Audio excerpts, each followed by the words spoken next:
Hi,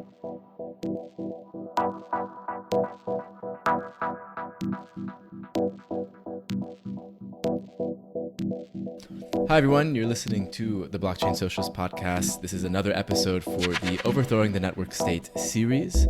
I'm here with my co-host, the High Priestess of Blockchaingov, Primavera de and we are going to be interviewing Douglas Rushkoff.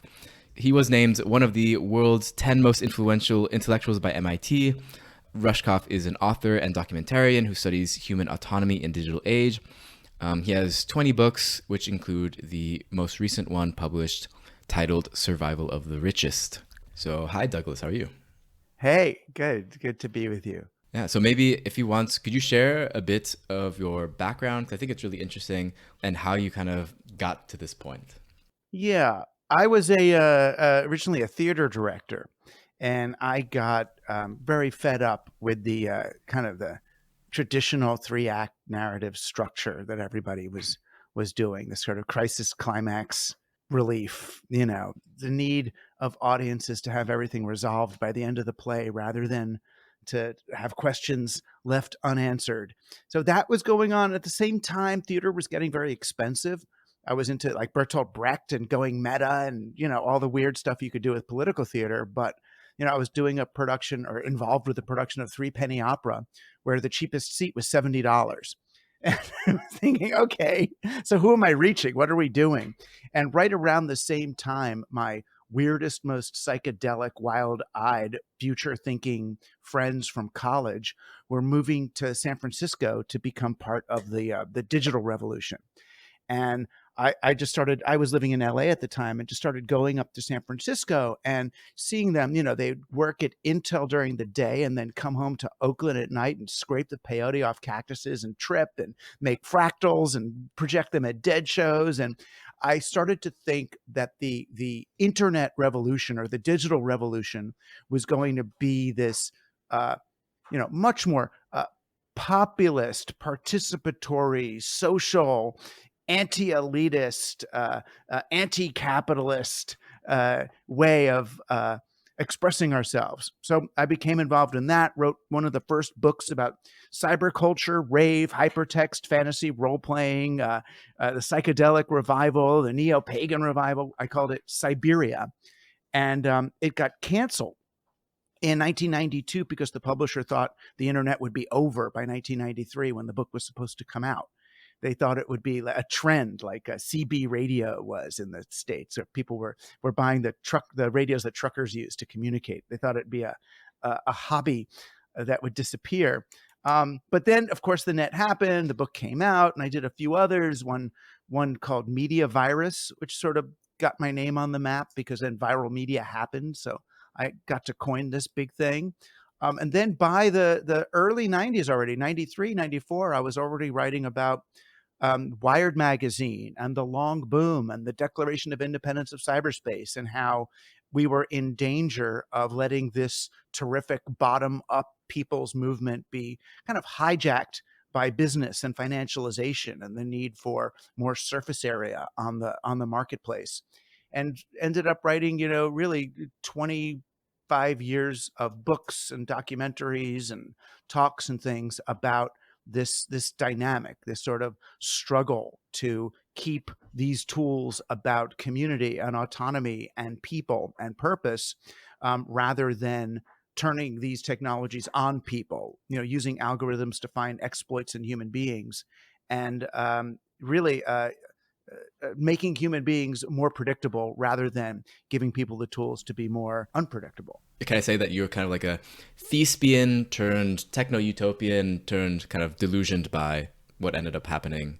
I don't know if I was a techno-utopian as such, but I mean, these days, given how hopeless Optimist, we are, maybe. But yeah, well, not even optimist. I believe there was a strong possibility that digital tools could help make things better.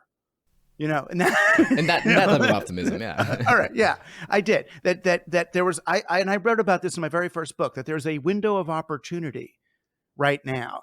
But even in that first book, it's Siberia, at the end of that book, because when it got postponed, Wired magazine came up in the interim, and I said, look, there's a battle going on for contextualizing this thing between Mondo 2000 and everything it represents, which is the sort of counterculture Berkeley magazine about the original internet, and Wired magazine, which is trying to tell a very different story. And if we don't um, uh, take take precautions, I guess, if we don't claim this space, if we don't understand, and we didn't, if we don't understand the political assumptions underlying what we're doing, we are going to lose that political progress.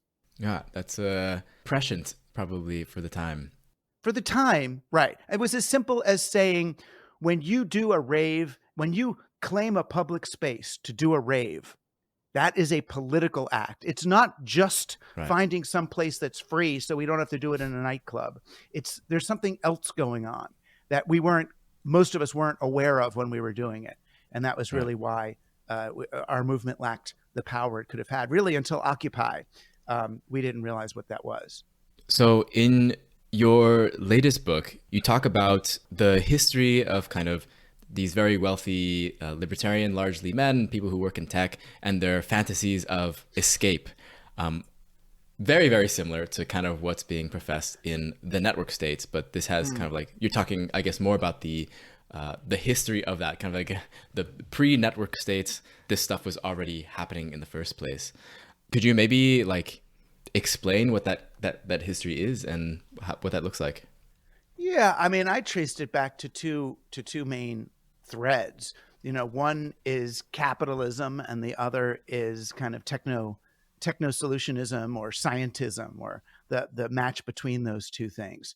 So, with capitalism, where do you go? Do you go back to the Bible when Joseph told the Pharaoh to, turn these people into indentured, hoard the grain and then mete it out to people for their indenture? I mean, how far back do you go? But the main thing I was looking at was, on the one hand, the way the kind of the peer-to-peer market economy of the late Middle Ages, when people were selling their things to each other in markets of local currencies. It was an interesting period of great economic growth, how that was repressed by central currency and corporations, really how financialization happened. So the idea is, instead of making money by creating something or doing a service and getting money from someone else, you make money off the exchange. You make money, you go meta on it. So, financialization, whether you're using stocks or derivatives of stocks or derivatives of derivatives, I was really looking at that as and that's also what led to the financial concept of exit, right? An exit strategy. The successful Silicon business is the one that sold itself to someone else. So most people don't do startups in order to make a life for themselves in that industry. The same way Joe opens a pizzeria because he loves making pizza and he's happy when he gets to make pizza for the people in his town. The idea is you make the pizzeria to sell it to the mob, right? To sell it so it becomes something else. And the people who you sell it to aren't interested in making pizza either. They're just running their money through your pizzeria. It's an instrument. So there's that one trend, which is one form of exit, right? Of how do you build something in order to escape from it. And the other was the more technological kind of exit, which I traced back mainly to like Francis Bacon, around the same period as the invention of currency and corporatism. Francis Bacon came up with, or is credited with, empirical science. And what he argued empirical science would do is let us take nature by the forelock, hold her down, and submit her to our will. So the idea is there that science, at least as he understood it, would allow us to deanimate nature and women. I mean, it's a rape fantasy, really, to make nature submit to you by holding down her hair and dominating her. So we end up with a tradition of science and technology that are based more in dominating and deanimating reality, people, nature, women, magic, the occult, everything, by either quantifying it in his era or quantizing it in our era. So I look at those two forces, really, those two streams, as dovetailing together in today's tech elite. So on the one hand, they are radically, radically abstract systems thinkers looking at human systems from the perspective of Uber or Airbnb or God knows what, as human systems as capable of being engineered from the top, on the one hand, and on the other, their idea that they're going to just make money and rise above us. So you end up with, in one extreme, Ray Kurzweil wanting to rise above the chrysalis of matter as pure consciousness by uploading his mind to a computer. You get Mark Zuckerberg imagining himself as Augustus Caesar. That's his role model. He cuts his hair in that style because he wants to dictate above us. And I'm thankful he's modeling himself after Augustus and not Caligula, but still, it's still a Roman dictator who's living one order of magnitude above everybody else. Or Peter Thiel, who writes his book 0 to 1, where he says to be a successful business, you need to be one order of magnitude or 10x above the others. So everybody else competes down there, and you create the website on which they aggregate. And that has led to this idea that most of them seem to understand that the practices that they're involved in can't last forever. They've reached the end of Western civilization's ability to provide this to foster the escapist fantasy, at least not here. So they really do, and this was sort of the opening of the book, when 5 of these billionaires came to me for advice on their bunker strategies, because they believe the inevitable event is coming where the world becomes uninhabitable due to climate change, social unrest, a pandemic, nuclear war, electromagnetic pulse, solar radiation, who knows what. So do they get off the planet? Do they build a bunker? Do they do seasteading? What can they do to escape this thing? And that's where I came to this notion of the mindset, which is really just this idea, and I think they've had it since the beginning, on how do you build a car that goes fast enough to escape from its own exhaust? How do I start a business or build a technology that lets me escape from the externalized damage that very technology creates? So I think that's super interesting. But I would like to ask you like one particular thing specifically with regard to like I think the internet and the network state as a consequence or as a follow up. But it's like, so I think there is different types of exit, as you said, and one is like I want to escape because the place in which I am at right now is no longer a place in which I am able to survive.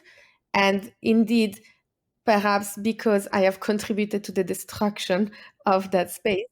But there is another one which I think is, and I'm curious which one you think is the more relevant, or if it's a bit of both. But there's another one which is actually the idea of I want to exit because I have a different vision.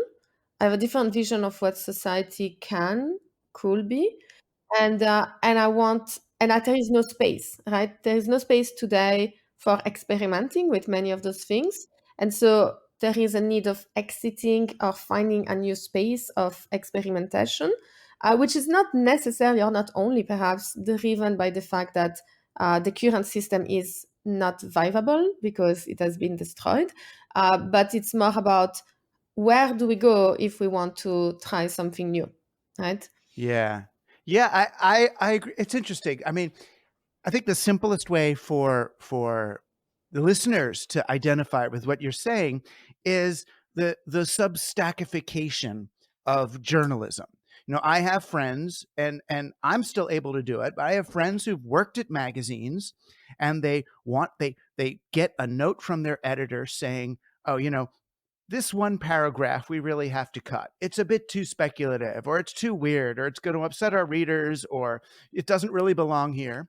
And the writer says, well, no, I insist that paragraph has to stay. And the editor's, oh, no, we really can't publish it like that. Then the writer says, fine, then I'm taking my ball and I'm going to play elsewhere. I'm going to go home. and they open up their own Substack because now I can write what I want to write for my audience in any way I say.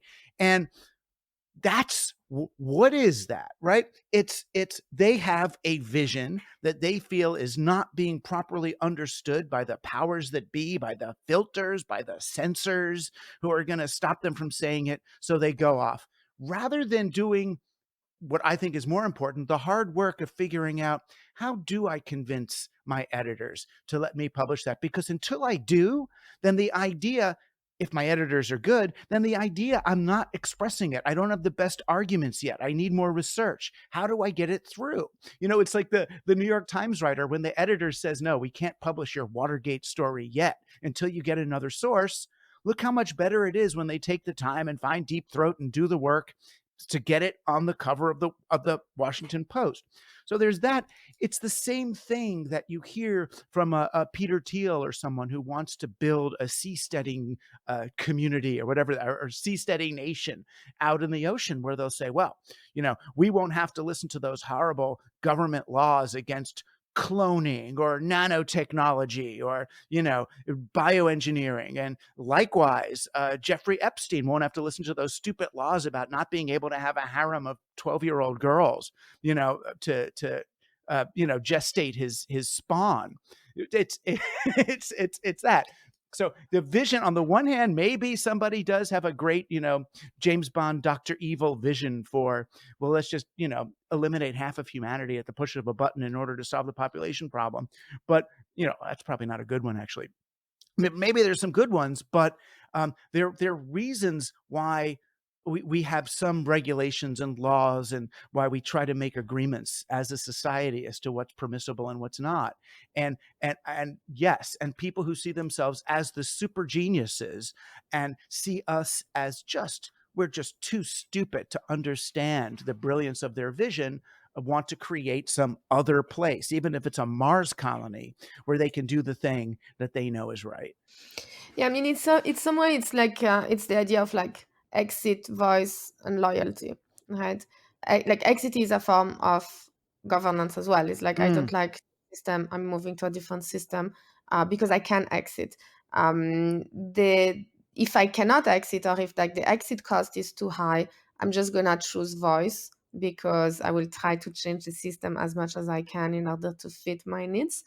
And I think the interesting question here is like, this increase in the exit based type of governance, is it due because there is no more hope that the voicing actually succeed, or is it due that the cost of exit has also decreased, or perhaps that maybe the cost of exit did not decrease, but those people have acquired enough funds in order to fund their own exit, and therefore the effort of voicing, which is voice is not about financial, unless you manage to corrupt the people that makes decision, but voice is a real effort of politics and democracy, whereas exit is a different cost. It's a cost of finding another system that we need to build. So they are very different. It's hard to compare which one is more costly, but do you feel that the especially with like the new tech and crypto and eventually network state, like is it a matter of like people not even bothering to voice because they can afford exit? And of course not everyone can afford exit, and so the people that cannot afford exit, they still have to voice themselves, and then the tech billionaire, they don't need to worry about politics and democracy, and they just go and build their own system. Well, the money definitely helps them live out the fantasy, but I think, I mean, it sounds a little awful, but all right. So I get that their fantasy of they have the ability to exit without any friction at any time.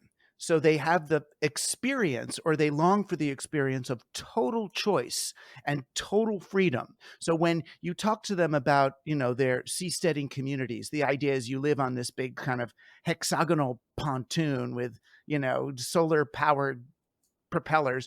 You propel yourself to one of these seasteading nations and attach to it.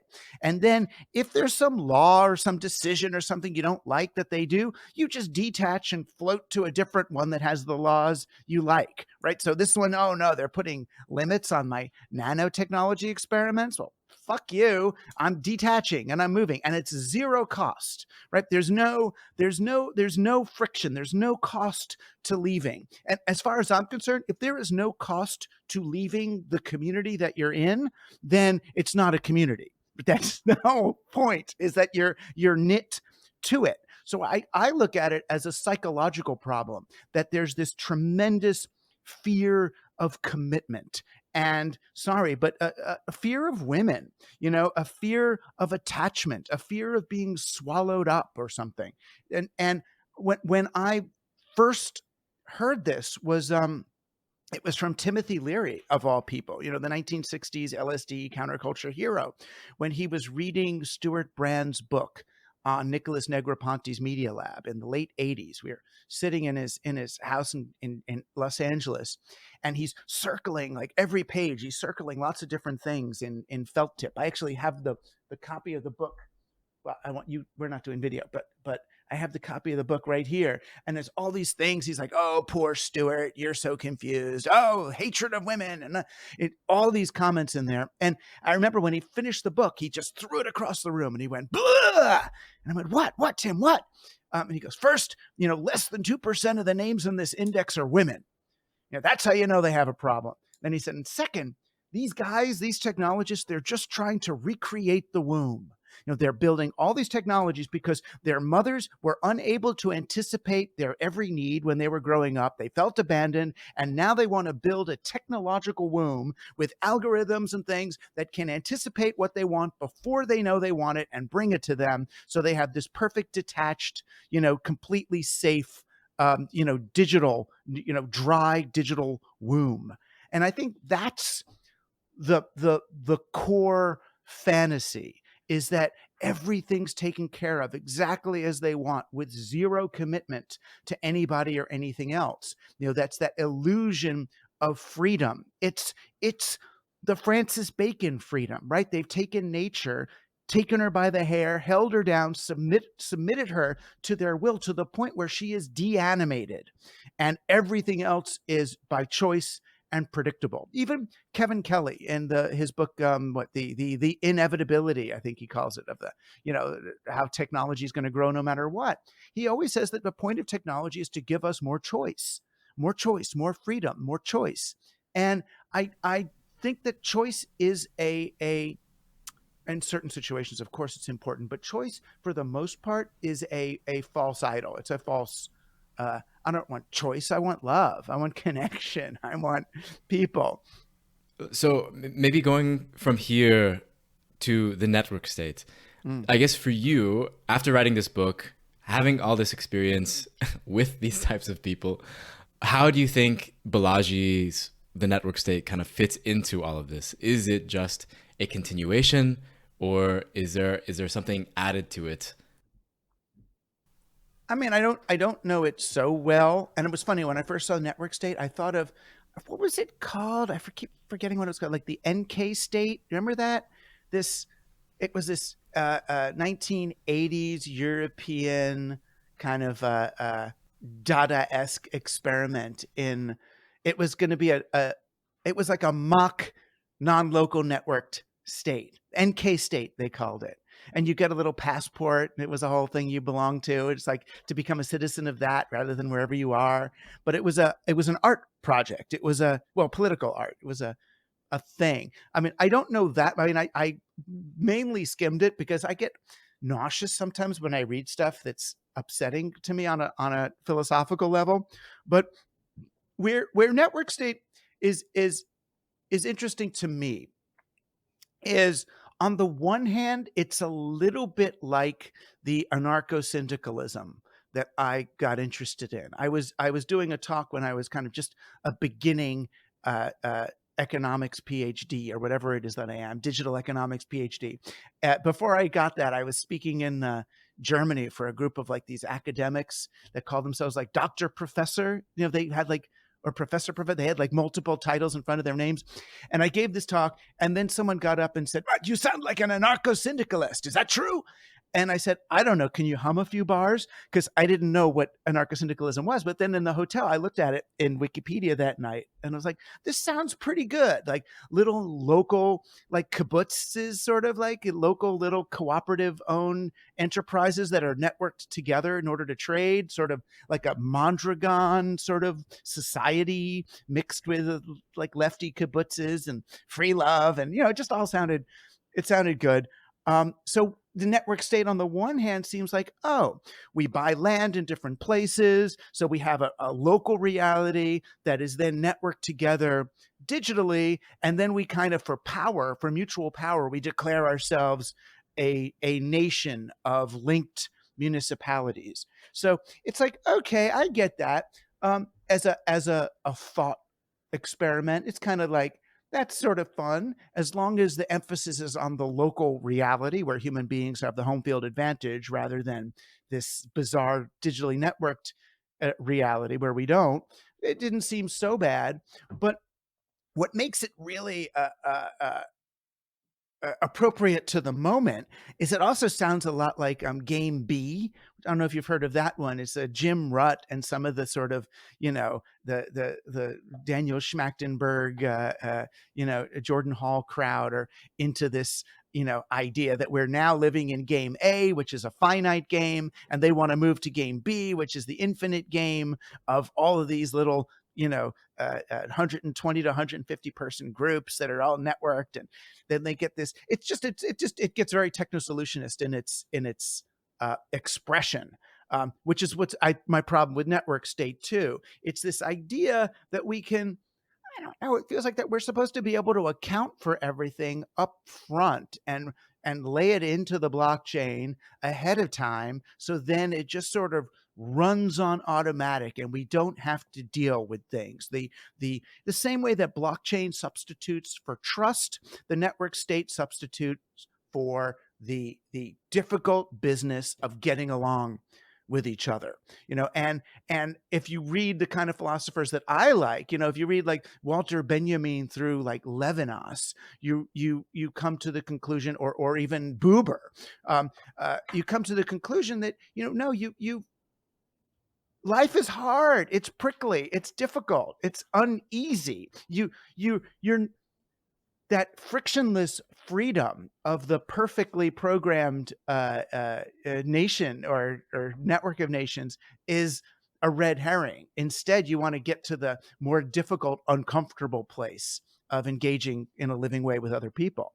Yeah, I think I will add perhaps a further distinction, which is what you describe as a network of nation is a network of nation, or is like a networked nation, which I think if the title of the book was Network Nation, perhaps the book will be less scary. What he's doing is actually, and to me, this is the funny thing, is like, as opposed to the exit that you were talking before, which is like those people that are trying to create a system to exit into a new system that escape from the previous one. The interesting thing of the network state is actually it's about states. So not only you crowdfund territories, but then you gain diplomatic recognition, and so you create an actual state that escape from the state in which you are, but you're not actually creating anything new, but the exact same institutional fabric of the nation state, except that now you are the sovereign, and therefore you're no longer subject to the existing sovereignty of the nation state in which you are. And so it's this kind of very strange thing in which you're exiting, but you're not exiting because you don't like, Game B is different. Game B is about we don't think that the scale of the nation state works, and therefore let's create this more small scale coordinated system. Here is actually about we don't like to be subject to a particular sovereignty of the nation state, and so let's create exactly the same structure of a state that compete with the previous states, because now we have our own system of sovereignty according to our specific principles. It's something it's funny. I came up with a metaphor for that idea. I called it the scaled golem. You know, the Jews in medieval Europe, they had this myth that the rabbis could get together and create this thing called a golem, which was this kind of Frankenstein monster person to protect them against the being killed for blood libel. You know, the Jews were suspected of drinking the blood of Christian children. So whenever there was a fear of that happening, they would go and kill a bunch of Jews. So they had this idea that they would create this golem, which was this sort of the clay man. And I was thinking that a lot of the kinds of things that you're describing are, we see these giant abstract entities that are a problem, you know, these giant corporations and multinational things and nation states and these huge abstracted entities. So the idea then is, oh, well, let us network together and create one of our own, a big monster phantom thing to attack their big monster phantom things, right? So now we'll build a nation also. We will operate at that scale as well. But the whole point to me is that human beings have the home field advantage on the ground at human scale. We will always lose on the corporate scale because they have all the money. They have that. So on the one hand, there's that scalar fantasy is so problematic. I understand it. And it's very common among tech people who want to do social good rather than just going on the street or helping someone else. They'll say, oh, I want to create the website that aggregates all of the websites that aggregate all of the activists who are and it's like, no. There's more websites for activists than there are activists at this point. It's this weird reversal. So there's that.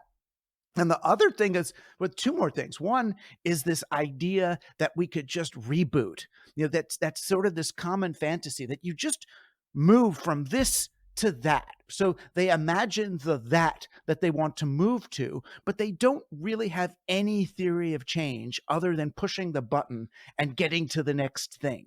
And for me, the theory of change is the change. That's all we have, is the theory of change. I don't even worry about where we are going so much as what is our comportment? How are we engaging with one another? And what sort of society does that lead us to? And then finally, their use of the word sovereign is so funny to me. The funniest way is when they call it self-sovereign. I'm a self-sovereign person. It's like, okay, I am one order of magnitude above myself. So I am self-sovereign. It's like, I'm not only going to objectify women and animals and nature and all the other people and brown people, I'm now going to objectify me. So I'm going to be the sovereign of that dude, Douglas. You know, so I'm self-sovereign. And it's always like, the idea, I'm king of me, but I have to also be a subject in order for me to be able to be king of me. So I've gone meta on myself, which is like the ultimate sort of the irony here. It's like, okay, you go do that and leave the rest of us alone. Hey everyone, if you're enjoying the episode so far, be sure to subscribe, leave a review, share with a friend, and join the crypto leftist communities on Discord or Reddit, which you can find links to in the show notes. If you're enjoying the episode or find the content I make important, you can pitch into my efforts starting at $3 a month on patreon.com/theblockchainsocialist to help me out and join the newest patrons like Ben and Elif, which really helps since making this stuff isn't free in terms of money or time. As a patron, you'll get a shout out on an episode like I just did and access to bonus content like Q&A episodes. You can submit and vote on questions you'd like me to answer, and I'll give my thoughts in roughly 20 minutes. In the last bonus episode, I analyzed applying an anti-capture framework, which was made for DAOs, but applying it in a more left-wing organizing context. Of course, I'll still be making free content like this interview to help spread the message that blockchain doesn't need to be used to further entrench capitalist exploitation, like what is described in the network state, if we put our efforts into it. So if that message resonates with you, I hope you'll consider helping out. Just to add a little bit there with the network state, I mean, it's funny you say that the theory of change, like for me, the theory of change in the network state and in a lot of this type of like libertarian inspired escape fantasies are kind of like, let's find everyone who's exactly like me and then move somewhere else. It's kind of like the basis of the network state. If you don't know, it's like, you know, Balaji's apparent favorite, you know, it's called a moral innovation for the for bringing about a network state is the removal of the FDA. So what if, everyone who just is tired of the FDA's regulation and just wants to work on these biotechnical innovations can all go to this new network state where there's no more FDA, there's no more regulation on that, and then we can all live by ourselves. We're all going to get along just because we all don't want the FDA, for example, and as if that's going to reach the magnitude or scale of necessary for a country. No, it is funny. It's so fractious. My book, Team Human, the sort of their solution is segregation almost. Yes. The motto of Team Human, this book I did before this one, is find the others. And by that, I mean, find the others, the other ones, figure out, with people who disagree with you, find the human in the other. And a lot of these groups, not just KB, but a few of them have taken find the others as their rallying cry, that, find the others who are exactly like you and form, your alt Usenet group. Well, Usenet, that's really dating me, but create your own little online affinity group, have your own little Facebook page of with all the other ones who agree with you. But the only thing that's going to do is cause another bifurcation down the line. There's this great joke where they I keep going to Judaism today, but there's a great joke where they find this Jew who's been on a desert island for 50 years after a shipwreck, and he's built 2 temples on the little island that he's on. And they're like, "Oh my gosh, you're so religious. You bought 2 temples?" And he goes, "No, I built 2 temples because this is the temple I go to, and that's the temple I won't set a foot in." Right?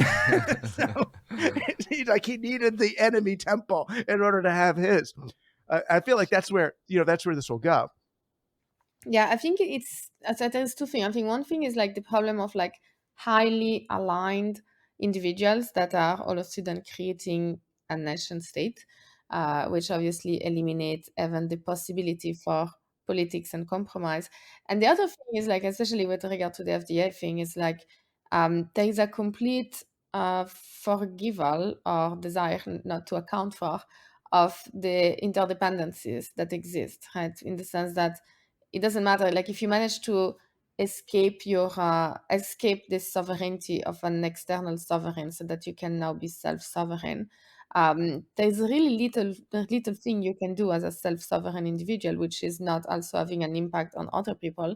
And if you create your own network state, which has no need for any FDA approval, and then you create something that somehow escape away from your territory, what is the mechanism of interdependence, and therefore how do you account for the politics? If the politics cannot happen inside the territory of the state, the politics by definition happen outside. Now you have one network state that agrees with one thing, a network state that disagree, and because they have externalities to each other, how do you deal with that? And this is completely you cannot eradicate politics. If you can eradicate them from the inside, by definition, they're gonna transpire on the outside. And then the whole question becomes, which is not addressed, is how do you deal with the politics amongst those network states that might have completely radical and often incompatible principles and value system, and because of the interdependence of our planet ecosystem, you cannot just not account for them. Yeah, and I think that it comes from. I completely agree that is where it goes, and that's why it logically it fails on a basic logical level. But then it's where does that come from psychologically? And I feel like psychologically it might be derivative of the libertarian or the neoliberals' fear of debt. They look at debt as a state that you don't desire to be in debt. If you're in debt, that's a problem. But anyone who understands community understands that debt is a privilege. When someone moves into your neighborhood, or at least it used to be this way, when someone moved into your neighborhood in the States, the neighbors would come around the first night and you bring brownies or a meatloaf. You bring them some food or something. And you're not doing it just because they need the food. What you're doing is creating a state of indebtedness in them, which then gives them the opportunity to pay it back to you. So you're knitting them into the fabric of the community by indebting them to you, not because you need something from them, but that's the gift. So to be indebted is to be, like you would say, is to be interrelated. It's to be interdependent. And that is once you experience interdependency with someone else, that's beautiful. But again, that goes against the kind of Francis Bacon Media Lab mindset of I am a completely self-sufficient, self-sovereign, totally independent, completely free to choose individual who owes nothing to anybody and needs to follow no other system's laws. And that's not, as we understand, that's not a desirable state, but it is desirable to someone who is that afraid of nature, that afraid of being trapped or attached or somehow within a system rather than always somehow capable of pushing a button and rising above it. Yeah, reminds me of like Bubble Boy or something like that. It's like their ideal state. It is though, the Bubble Boy. No germs, no nukes. No, it's. Well, there was a show in the U.S. back when I was a little kid called The Little Rascals. It was this old black and white, funny thing with these kids, and the little boys would make a little clubhouse or a tree house, and they'd put a sign, our club, no girls allowed, and the R would always be backwards because they could barely write. And I feel like that's where these boys, mostly boys, that's where these people are at. I want to make my club with my people and we're in charge and we make the rules and I'm the king and no girls and you break my rules and I can kick you out. And if I don't like it, I could go to that tree over there, and it's like, it's just such a disposable approach to life. But let's say, just for a moment, let's entertain, maybe there is some amount of truth being said in like what they're saying with these escape fantasies or in their criticisms of why they have these type of escape fantasies. I mean, do you think there is any truth to them? Like, is there any legitimate question that is being asked, maybe in your research and your experience with talking to people like this, that is being alluded to here? Or is there something is it purely just like a wanting to enrich oneself? Well, the legitimate question would be the question that, say, Walter Lippmann was asking in the early 1900s about people and the masses. He was a progressive originally. Walter Lippmann, he invented the field of public relations, but he did it because he genuinely came to believe that people, human beings, for the most part, most of us are just responding to the pictures in our heads, that we are in Plato's cave. We're not seeing reality for what it is.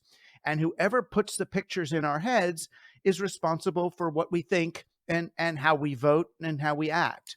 And he decided that people are really just too stupid to make these choices for themselves, that what we need is a council of experts who have a special building in Washington, D.C., near the White House, the council of experts and scientists and economics experts. They figure out what the policy should be, and they tell our leaders what to do, and the leaders do those policies, and then they hire public relations people to convince the masses that those are the right policies. And he came up with this after he was working for Woodrow Wilson. Woodrow Wilson ran for president on a peace platform and then decided to intervene in World War I to send everybody over there. So how do you convince America to go to war after they've just elected a president who said he's supporting peace? And that was when, in America anyway, that's when public relations was born or reborn. So the possibility, and this is Lippmann's side, and I try not to agree with it, but sometimes I'm afraid it might be right, is that people are just too stupid.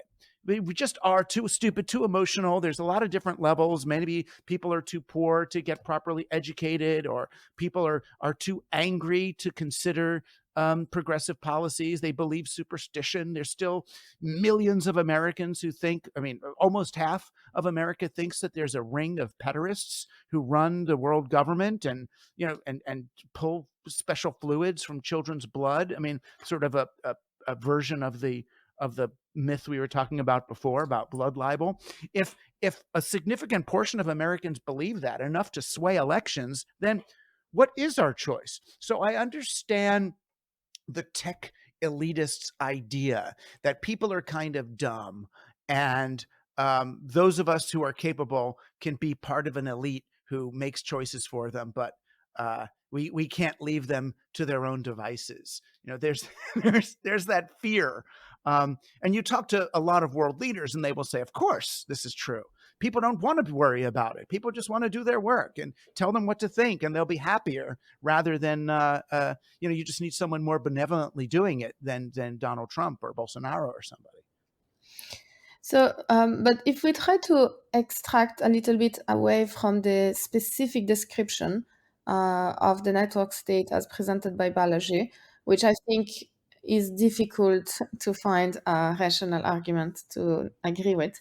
But if we try to, because I think this is also what we are trying to explore with this podcast, is if we try to go to one layer of abstraction lower, if we have to find one truth, right? Like there is obviously something that I think not only crypto libertarian, tech billionaire resonate to. There is something that a lot of people also from the crypto commons and maybe the commoners more generally also resonate with when we talk about this type of post-Westphalian, post-nation state mechanism of global coordination and so forth. There's a lot of discussion about the fact that the state indeed is not crafted to deal with global challenges. The idea that we have now new technology that enable new mechanism of coordination and that we can experiment. So I'm trying to kind of like dig into really the bottom of the argument, where there can be many possible instances or instantiation of this underlying principle. But what do you think this underlying principle actually is, which is the same probably that the early anarchist syndicalists of the cyberspace were also thinking of? And this is also a lot what, cosmolocalism and Bowens, like there is clearly something that there's a common thread that is somehow uniting both the crypto libertarian and the social anarchist. And can you somehow think of like what could be this thread, and is there an actual truth to that one, to that more underlying fundamental principle? There's a few, yeah. For me, what comes to mind is, Marshall McLuhan said that the digital would retrieve the medieval. And I've taken that very seriously, because even since before I read McLuhan, I always felt that digital wasn't fostering a revolution so much as a renaissance, a rebirth of old forms in a new context. And what happens in a renaissance is the things that were repressed in the last renaissance end up reborn, and the things that were reborn in the last renaissance end up diminishing. So if in the last renaissance we got, in the last renaissance, we got a lot of things, the printing press and perspective and all these things, and the individual, but we also got the nation state. In the last renaissance is when we moved from the city state to the nation state. From what I would argue, the city state is a more organic, natural amalgamation of people around a location, and the nation state was this abstracted boundary line around a set of city states, and that the nation state required these myths of origin, whether it was the Israel, the myth of origin in Torah of these different tribes, or the myth of origin of you are not Venetians, you are Italians, you are not you are this. So that if we were retrieving the medieval in this new digital age, that would we see the collapse of the nation state and the retrieval of something like the city state, something more local and peer-to-peer and based on actual people exchanging value again, rather than delivering value up to these giant centralized corporations. So there was, in that original cypherpunk drive, the idea that, well, if we can, even the cypherpunk, which led to even Bitcoin, if we can authenticate transactions in a peer-to-peer fashion, then we don't need this extractive nation state currency anymore. If and there was that was part of a healthy drive, and while these network state people might want to reify the state in a new abstracted digital thing, or while token people might want to use the blockchain to reify capitalism or reify speculative investment, the underlying technology's drive, I would argue, and the original impulse was toward the opposite, was towards something much, this is what we imagined on the dance floor of the rave, right? Was a new form of connection and interdependency. And then how do we account for that? What do we use as a ledger for that? How do we take that privilege away from the wealthy authorities and claim it for ourselves?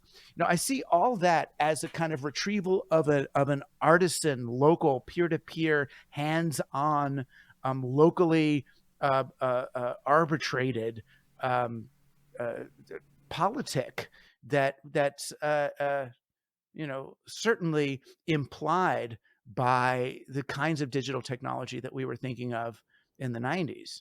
Yeah, and I think that it's also like the network state specifically, the way in which it is presented is really about competition amongst states, meaning that you increase the number of nation states.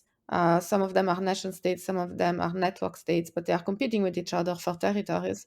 And I think there is like one thing that is not at all in the framework of Balaji, but I think that might be one of the things that people resonate to, is actually more this idea of like, it's not about creating competing jurisdictions, but it's actually about creating overlapping layers of sovereignties where there exists the nation state and the nation state is dealing with its things.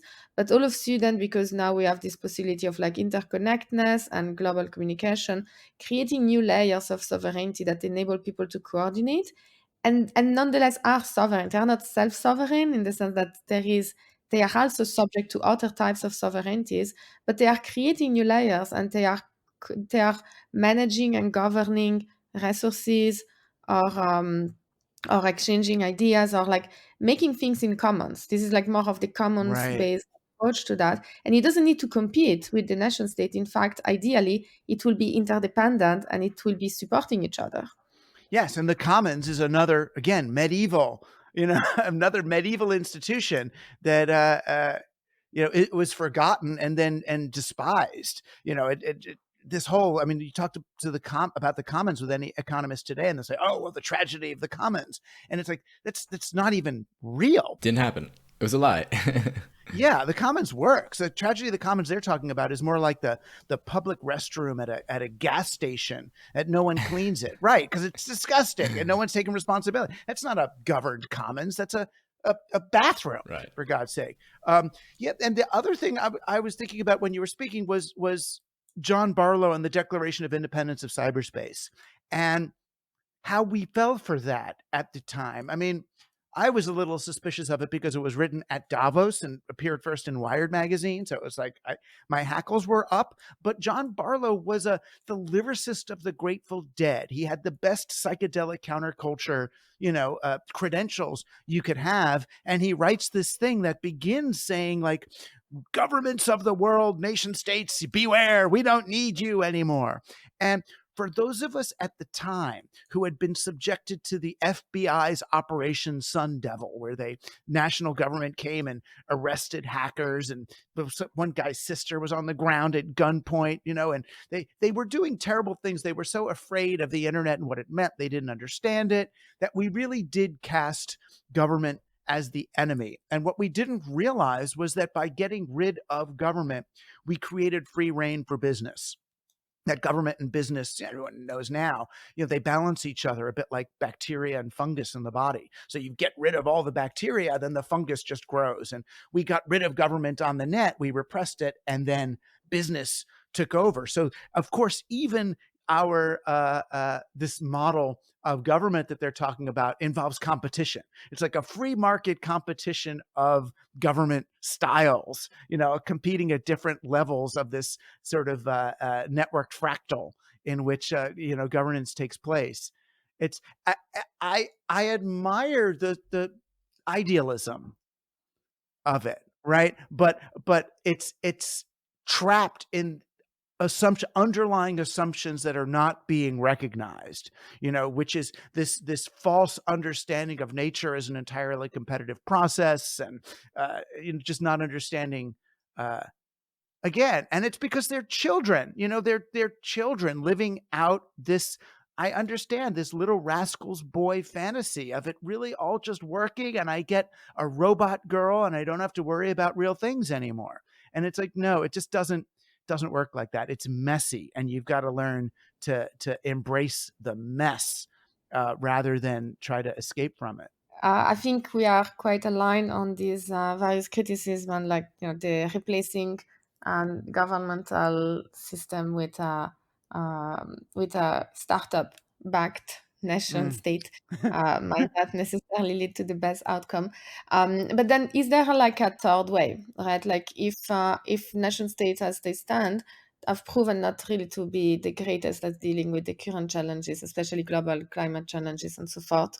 And if definitely we don't believe that the market-based approach to startup nations will necessarily also be a solution. Is there a third way? Is there a way in which, again, underpinning these layers of interconnectedness and using the internet as a mechanism for global coordination, is there something different that is not taking into the pure market-based approach, that is not taking into the let's try to create a better UN for coordination of states?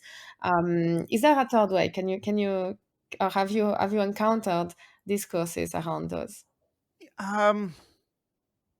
Yes and no. The third way that I guess I've been advocating is that many, many fewer of us need to be involved in the global coordination question than want to be involved. In other words, we don't need to do this on Twitter.